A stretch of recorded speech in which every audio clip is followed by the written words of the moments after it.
আসসালামু আলাইকুম। টক ঝাল মিষ্টি কাঁচা আমের আচারের রেসিপি নিয়ে আপনাদের মাঝে হাজির হয়ে গেলাম। আজকে যে আচারের রেসিপিটা আপনাদেরকে করে দেখাচ্ছি, এই আচারটা কোনো রকম রোদে দেওয়ার ঝামেলা ছাড়াই 1 বছর পর্যন্ত সংরক্ষণ করা যাবে এবং বানিয়ে নেওয়াও কিন্তু অনেক বেশি সহজ আর খেতে তার থেকেও অনেক বেশি মজাদার। যারা এই ধরনের টক ঝাল মিষ্টি আচার খেতে পছন্দ করেন তাদের জন্য আজকের এই ভিডিওটা হতে যাচ্ছে একদম পারফেক্ট। আশা করি পুরো ভিডিওটা আপনাদের কাছে ভালো লাগবে। তাহলে চলুন কথা না বাড়িয়ে মূল রেসিপিতে চলে যাই।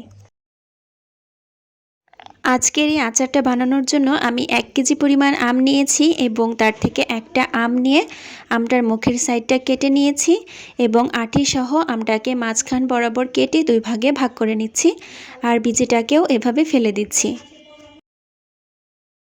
এবার কেটে নেওয়া আমটার এই একটা অংশটাকে আমি লম্বা লম্বা ফালি করে 3 ভাগে ভাগ করে নিব।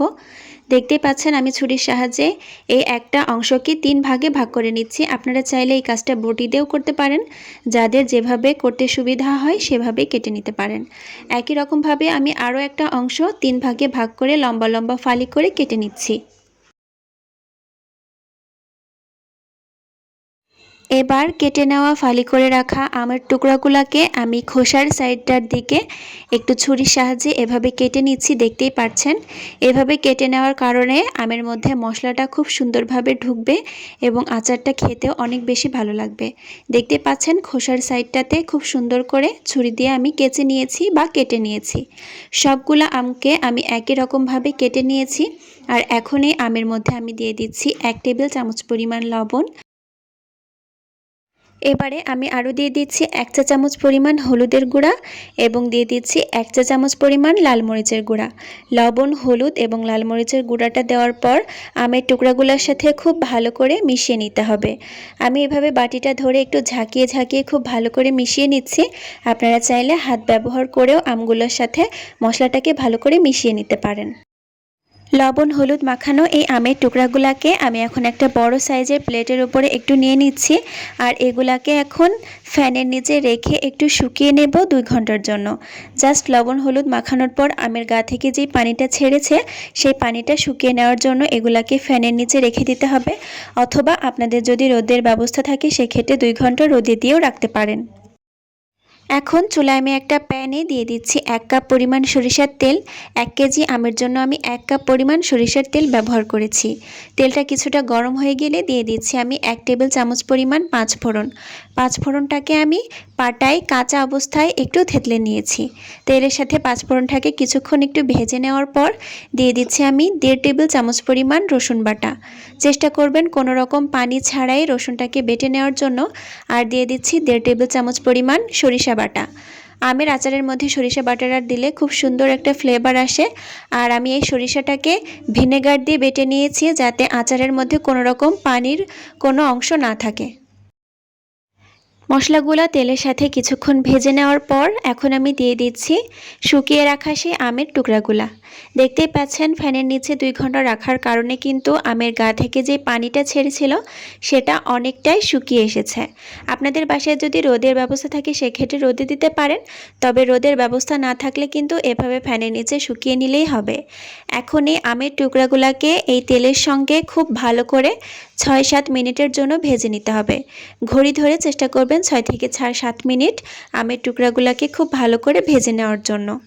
যখন আমের কালারটা কিছুটা চেঞ্জ হয়ে আসবে সেই পর্যায়ে আমি দিয়ে দিচ্ছি এখানে 1 কাপ পরিমাণ চিনি। 1 কেজি আমের জন্য আমি প্রথমে 1 কাপ পরিমাণ চিনি ব্যবহার করেছি। পরবর্তীতে যদি আমার কাছে মিষ্টি কম মনে হয় আমি আরও একটু চিনি ব্যবহার করব। আপনারা আপনাদের পছন্দ অনুযায়ী টকের ব্যালেন্সটা ঠিক রেখে চিনিটা বাড়িয়ে বা কমিয়ে দিতে পারেন। এখন এই চিনিটা দেওয়ার পর দেখতে পারবেন কিছুটা পানি ছাড়বে এবং ঢাকনা বাদেই এই পানিটাকে এভাবে নাড়তে নাড়তে শুকিয়ে নিতে হবে। এই আচারটা বানানোর সময় কিন্তু আমি কোনো রকম ঢাকনা ব্যবহার করছি না।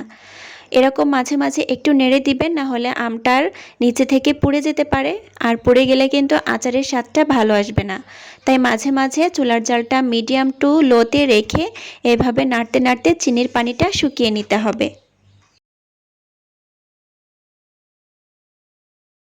কিছুক্ষণ ঢাকনা ছাড়া জাল করতে করতেই দেখবেন তেলটা অনেকটাই উপরে এরকম ভেসে উঠবে এবং চিনির পানিটাও কিন্তু অনেকটাই শুকিয়ে যাবে।